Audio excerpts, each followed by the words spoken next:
What's up, DC Nation? We're back with another video, and guys, this time I'm gonna explain issue number 3 of Crisis on Infinite Earths. Now guys, if you're new to my channel, make sure you subscribe because I always great DC content every day that you don't want to miss, and if you end up liking the video, give it a thumbs up.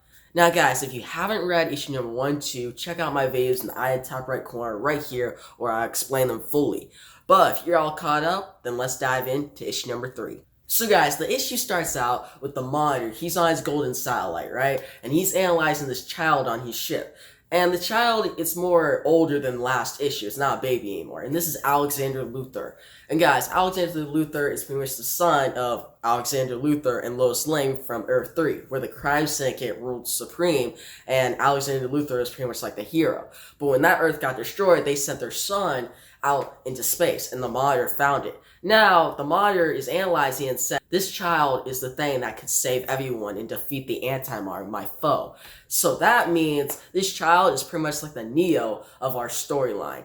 But guys, then we switch to Harbinger, and she goes to visit Antimatter. So guys, the Antimatter, so far in this storyline, we have not seen his face. He just has his back turned to us. So Harbinger comes to him and sees Psychopirate, and she says, what do I do next? And Antimatter says you have to kill the Monitor and Alexander Luthor. If we do this, we will win. Or pretty much he will win. And Harbinger agrees with this. And when she leaves, Antimatter and Psychopirate both agree with each other that she's like the wild card in this whole war. She's pretty much like the Cypher in this storyline. But guys, then we switch to Earth 1, and it's finally getting attacked by or pretty much sucked up by the Antimatter that's been spraying across the multiverse. And we see the Titans and the Outsiders in New York, or, well, not New York, but in like a city, and they're pretty much trying to cause less panic and save everyone from Antimatter. As the Titans and the Outsiders is trying to save people, Donna is almost killed. Nightwing tries to save her, but this whole building is about to fall on her. But just in time, Superman comes to rescue. He saves her, and just in time as well, Batman comes to help the Outsiders. So now we got Batman, the Outsiders, Superman, and the Titans helping each other out. Pretty big team, right? But it's not enough. Now we shift to Brainiac in space, and he's pretty scared of this whole crisis thing. He's like, I'm gonna get destroyed, I have to find some help. And that's when he goes to Earth 1 to get help from none other than Lex Luthor. Guys, we're gonna have Lex Luthor in this crossover, which I'm really excited of, because I heard that issue number, well, I know for a fact, issue number 8 or 9 is pretty much like the Villains War, where we see all the villains and how they're reacting to this crisis. And I'm excited to explain that issue to you guys. And we shift to Geoforce, Dr. Polaris, and Blue Beetle traveling back in time to World War II. Pretty much they're sent by the Harbinger. And guys, they find Sergeant Rock, out of all people, fighting off pretty much Nazis in Markovia. Now, if you don't know, Markovia is pretty much like Geoforce's homeland. That's where he's from. So, he's too busy trying to protect pretty much the Markovians instead of carrying out the mission. Same with Dr. Polaris. He's pretty much just riding the bandwagon of that. But then we have Blue Beetle, who's actually trying to do the mission and protect the Cosmic Tuning Fork. Now guys, he goes up to that, he looks around, and it seems like it's safe until the Shadow Demons show up, and he gets hit back and forth, and then we find out that the Blue Beetle, his scarab, or his thing that he uses, pretty much can hurt the Shadow Demons, and that's his purpose.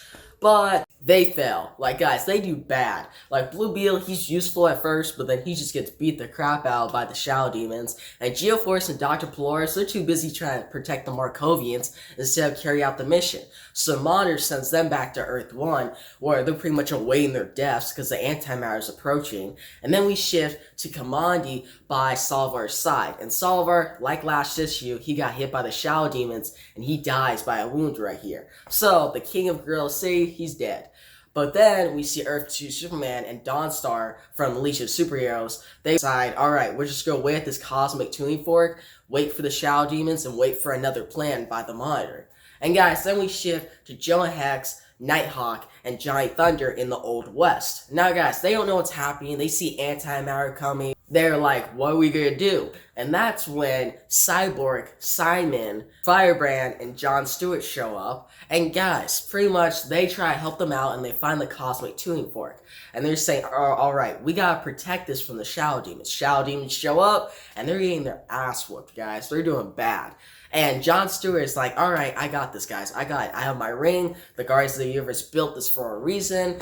And when he tries to use it, it doesn't work at all. The reason for this, I think, is like in the last issue, we saw the Guardians of the Universe get attacked by an unknown force, which I remember, or I think is the Antimatter. So that means Noah and the Green Lantern Corps is like unstable, so that means the power rings are not working.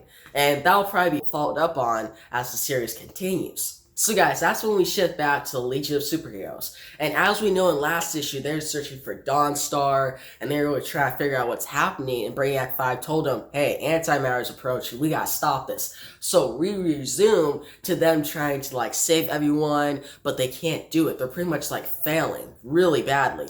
And guys, one of the members there is Mon-El. And if you guys know Mon-El from Supergirl, he's more different in this. Yes, he has the same costume, but obviously he's not like with Supergirl. And he has a total different storyline. He has some Daxamite origin, but it's more different. It's more in line with the Legion of Superheroes. But guys, then we shift to the Monitor. He's watching the Old West. It's getting attacked by Shadow Demons, and Antimatter's approaching. They're losing. Legion of Superheroes in the future are losing. Every timeline is pretty much going into chaos. So the Monitor is like, alright, my plans are not working, I gotta improvise. As he's about to think of another plan, that's when Harbinger shows up. And she has those all white glowing eyes, like evil eyes, and she's about to kill him. She's pretty much ready and there to kill him. So she switched sides to the Antimatter. She's been taking over. So guys, as we know, the Harbinger in this part of the series, she's the evil one and Lila's the good one. So we'll see what happens next issue. Will Monitor get killed right off the bat or at the end of the issue? And what's gonna happen with all these different timelines? Will all of them get destroyed by Antimatter? Will the Shadow Demons win? It's very chaotic, but it's a pretty cool storyline. This one really ramps it up. There's not as much that happens compared to issue number 2. Like, issue number 1 was, like, solid storyline. Issue number 2, a lot happened. Like, guys, you see my video, I go over a lot. But this issue is a little more, like, it was quicker. Yes, it was 25 pages, but it was like the scenes were dragged out a little longer, which I kind of like, though. Because you get to enjoy it more, compared to issue number 2, where it's just like, oh, we're here for a page, oh, we're here for a page, and then we're back and forth, and you don't get to actually invest in the characters. Where here, you get more character development, and a cool-ass cliffhanger. But yeah, guys, stay tuned from one of my videos where I explain issue number 4, which will be tomorrow. And guys, if you like the video, give it a thumbs up, and in the comment section below, make sure to tell me what you think of the Crisis on Infinite Earths series. And are you excited for January 14th when the CW's finale comes out?